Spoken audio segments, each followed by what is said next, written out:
बिस्मिल्लाहिर्रहमानिर्रहीम। इफ्तिखार अहमद मेरा नाम है। मैं इंग्लैंड के शहर मैनचेस्टर में रहता हूँ। दोस्तों, आप सब ने सुन ही लिया होगा कि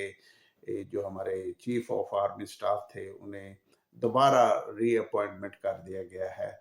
तीनों फौजों के वो अभी सरबराह के तौर पे काम करेंगे और उन्हें ओहदा जो दिया गया है वो चीफ ऑफ डिफेंस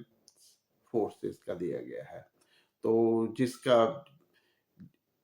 मतलब ये है कि वो अभी तीनों जो हमारी अफवाज है उनके वो हेड बना दिए गए हैं। तो इनका नोटिफिकेशन जो था वो तकरीबन 5-6 दिन पहले हो जाना चाहिए था, लेकिन आपने देखा कि जैसे मुख्तलिफ वज़ीरों के और दूसरे लोगों के बयान आते रहे, तो जिससे ये तासर लिया जा रहा था कि नवाज शरीफ साहब इससे खुश नहीं हैं और वो कुछ बारगेन वगैरह करना चाह रहे हैं, तो इसलिए वो डिले करते जा रहे हैं। और आखिरकार ये जो नई appointment chief of army staff ने ले ली है अपने लिए, तो और इसके पीछे भी अभी काफ़ी थीरी वगैरह आनी शुरू हो गई है कि जो आर्मी चीफ है वो मियाँ शहबाज शरीफ को अकेले में जाके मिले। वो 20 मिनट की मीटिंग थी और उसमें किसी दूसरे को ऑफिस में आने की इजाज़त नहीं थी। हालांकि कुछ मिनिस्टरों ने जाना भी चाहा था कि वो जब चीफ ऑफ आर्मी स्टाफ उधर थे प्राइम मिनिस्टर के ऑफिस में, तो किसी ने जाने की भी कोशिश की थी, तो लेकिन आर्मी के जो वो अफसरान थे उन्होंने उन्हें जाने से रोक दिया गया। तो इससे भी एक इस तरह का तासर हो रहा है। लोग देना शुरू हो गए हैं कि ये जो अपॉइंटमेंट हुई है या अपॉइंटमेंट ली गई है, तो ये भी एक फेयर तरीके से नहीं हुई अपॉइंटमेंट, ये ज़बरदस्ती ली गई है। ये अभी मीडिया में क्लेम करना शुरू हो गए हैं कि जो 20 मिनट की मीटिंग थी उसके बाद जो हालात बदले हैं और फिर ये अपॉइंटमेंट वगैरह और फिर जो जल्दी जल्दी से प्रेसिडेंट का सिग्नेचर कर देना, ये सारे अभी इस तरह की वो जो थीरी अभी मार्केट में आ गई है कि ये शहबाज शरीफ साहब को फोर्स करके ये अपॉइंटमेंट वगैरह ली गई है। तो लेकिन ये तो बाद में जैसे जैसे टाइम गुजरता जाएगा तो यकीन करें कि वो चीज़ें आस्ता आस्ता अब आना शुरू हो जाएंगी कि आया कि ये एक फेयर अपॉइंटमेंट थी या आ, इसे भी नवाज शरीफ साहब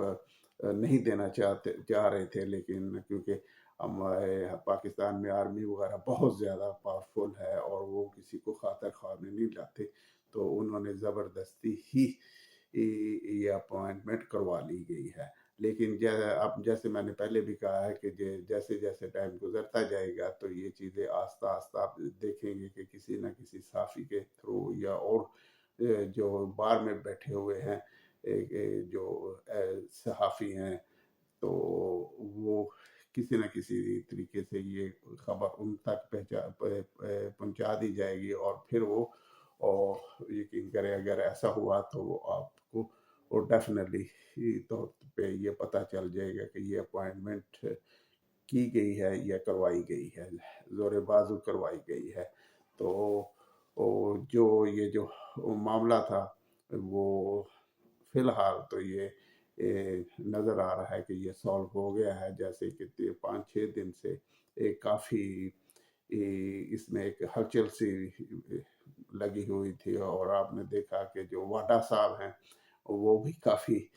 खुली धमकियाँ मुख्तलिफ लोगों को देना शुरू हो गए थे, तो जिससे यही ज़ाहिर हो रहा था कि वो भी अपना ये जो अपॉइंटमेंट वगैरह देना चाह रहे हैं उन पे वो प्रेशर वगैरह डाल रहे थे। और दूसरे इसी तरह भी सुना है कि नकवी साहब भी काफ़ी प्रेशर वगैरह लोगों पे डाल रहे थे ताकि ये अपॉइंटमेंट हो जाए, और ख़ास करके कुछ साफ़ी वगैरह जो उन पर क्रिटिसाइज़ कर रहे थे तो उन्हें धमकियाँ वगैरह देना शुरू हो गए थे कि उन्हें वो बैरून मुल्क से वापस ले आएंगे। और फिर जैसे कि आपको पता ही है जो एक सहाफ़ी है जिसे افریقہ میں شہید کیا گیا تھا، اس طرح کے رزلٹ کا انہیں ان سے کس طرح کیا معاملات کا انہیں دھمکیاں دی جا رہی تھی کہ ان کے ساتھ اس طرح کا بھی معاملہ ہو سکتا ہے۔ تو یہ ہے فی الحال کہ جو اپائنٹمنٹ تھی اور کافی جس کے بارے میں شک و شکوک پیدا ہو گئے تھے، وہ آخرکار یہ اپائنٹمنٹ ہو گئی ہے، اور ابھی دیکھتے ہیں کہ آگے کیسی صورتحال چلتی ہے اور پاکستان کے لیے کیا نئے چیلنجز ہوتے ہیں۔ تو thank you very much for watching, تو پھر انشاءاللہ آپ سے بات ہوگی۔ السلام علیکم۔